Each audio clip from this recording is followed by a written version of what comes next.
it's crazy because I think as we go along here, as I've gone along in life, I remember my brother one time. So I got deep into this, like I'm doing great at racing, all my needs were met. And I started to read about, politics and all these historical things. And I started to think, man, our world is really screwed up. And I started to get like darker and darker. And my brother's like, so is this what people do that don't have anything real to worry about? They just worry about the end of the world. And I'm like, man, I guess so. But then by the grace of God, I ran into these guys, Gideon Rescue Company. So we're very fortunate. We get to help after some natural disasters and go volunteer at some places. I ran into these guys. They've become great friends. And I thought I went to this after a hurricane, took the airplane, we're going to fly supplies. And I meet these guys and I got to know them. And I said, okay, what's our plan for the day? What are we going to do? And they said, Carl, what we do is we deliver hope. Okay. I thought, well, don't we need to deliver supplies? I said, no. You can live for a long time without food, a long time without water, actually a little bit without air. Can't live one moment without hope. Whoa.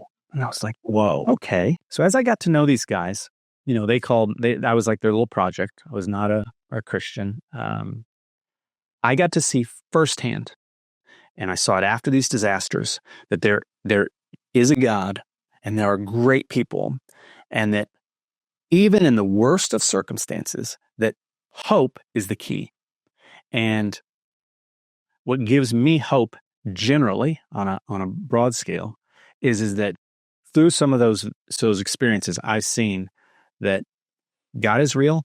He's got a plan. There are good people out there, and that really nothing in this world can crush that, no matter what. And so that spirit is alive and well. Yeah, that's awesome.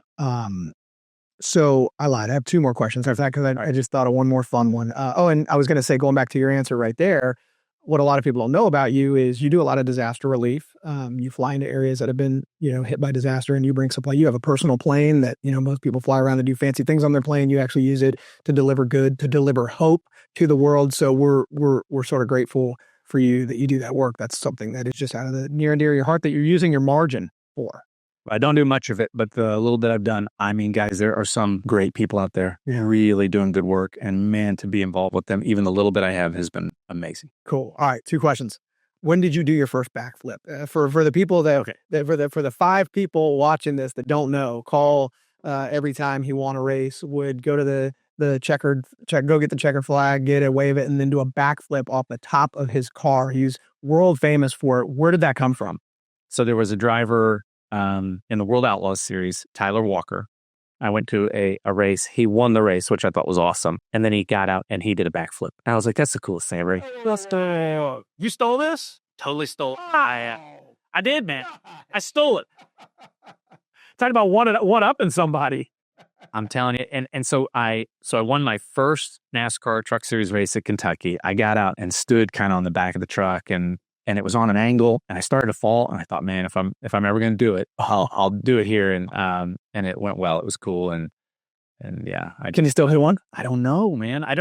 Studio's not big enough. You had to figure this out today. I think I could do one, but yeah, backflip's good. I never fell down on TV, which was really good. Yeah. All right. So a little bit of lead up to my final question. I've attended one NASCAR race in my entire life. And it was it 2011 when you won the NASCAR All-Star race? What year would you think so? Yeah. So you won. I've been to one race in my entire life, long before I ever met you. Should have got more often. That's right. You have never lost with me at attendance. I've seen the backflip in person. So if somebody were to ask me, 72 wins in Carl Edwards' career, that is just mind-boggling. That's why you're in the Hall of Fame. If somebody asked me what my favorite one was, it's the one I went to. But what's your favorite win? My favorite win was the first win in the Cup Series. It was crazy. I mean, it was 2005 at Atlanta. It's a really fast track, really tough track, long race.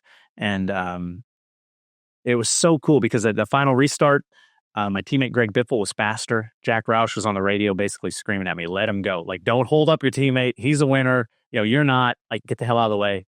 And I thought, nah, I think I could do this. Oh, version 1. Yeah, I'm like, I think I can do this. And so I'm going to ignore that.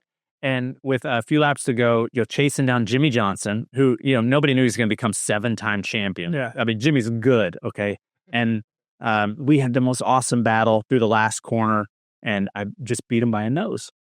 Jimmy? Yeah, I beat Jimmy. And so, okay, so it's the craziest moment ever because all that work, all of those blessings, all the people, everybody who had helped me in my career, I crossed the finish line and I had to like compute the situation. I was like, okay, I'm ahead of him. That was a checker flag. The race is over. I think that actually means I won.